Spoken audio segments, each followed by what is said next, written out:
السلام علیکم ورحمۃ اللہ وبرکاتہ۔ ناظرین، کیسے ہیں آپ سب؟ امید ہے کہ آپ سب خیر و عافیت سے ہوں گے، اور میں اللہ رب العزت سے دعا بھی یہی کرتا ہوں کہ اللہ ہم سب کو خیر و عافیت سے رکھے۔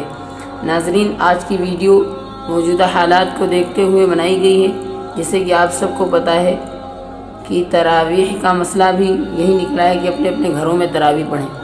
تو جب ظاہر سی بات ہے اپنے گھر میں تراویح پڑھیں گے تو یہ مسئلہ حل ہو جائے گا کہ کون تراویح پڑھائے گا۔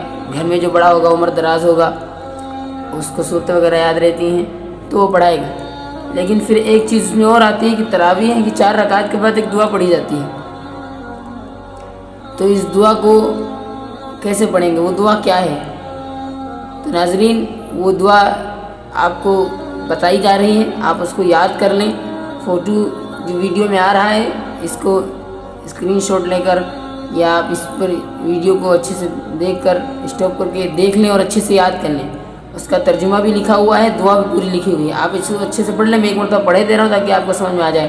سبحان ذی الملک والملکوت، سبحان ذی العزت والعظمت والہیبت والقدرت والکبریاء والجبروت، سبحان الملک الحی الذی لا ینام ولا یموت، سبوح قدوس ربنا ورب الملائکۃ والروح، اللہم اجرنا من النار یا مجیر یا مجیر یا مجیر۔ ناظرین، یہ دعا ہے۔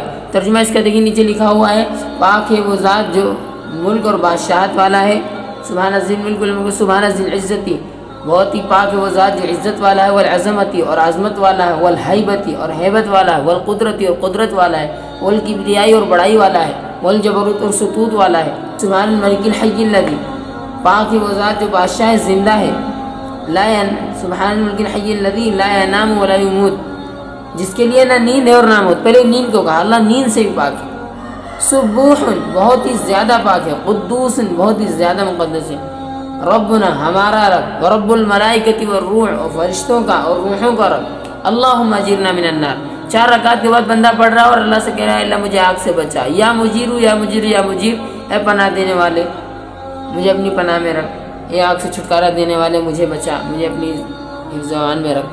تو اس دعا کو 4 رکعات کے بعد یہ دعا پڑھیں گے تو اس کو اچھے سے یاد کر لیں، تاکہ آپ اللہ رب العزت سے یہ دعا بھی مانگتے ہیں۔ اور خصوصاً آج کل تو بہت ہی ضروری ہے کہ ہم اللہ رب العزت سے اس طریقے سے دعا مانگیں جس طریقے سے قرآن و حدیث کی روشنی میں ہو، تاکہ اللہ تعالیٰ جلدی ہماری دعا سنے۔ اور یہ الفاظ نبی صلی اللہ علیہ وسلم کی زبان سے نکلے ہوئے ہیں، تو اللہ اور جلدی قبول کرے گا۔ ٹھیک ہے ناظرین، آج کی ویڈیو بس اسی کے لیے تھی، ملتے ہیں اگلی ویڈیو میں۔ جب تک رمضان ہے تب تک رمضان سے متعلق کوئی نہ کوئی روزانہ کی ویڈیو ملتی رہے گی آپ کے اس چینل پہ، اس لیے ویڈیو کو لائک کر کے چینل کو سبسکرائب کر لیں۔ ٹھیک ہے ناظرین، ملتے ہیں اگلی ویڈیو میں، تب تک کے لیے السلام علیکم ورحمۃ اللہ وبرکاتہ۔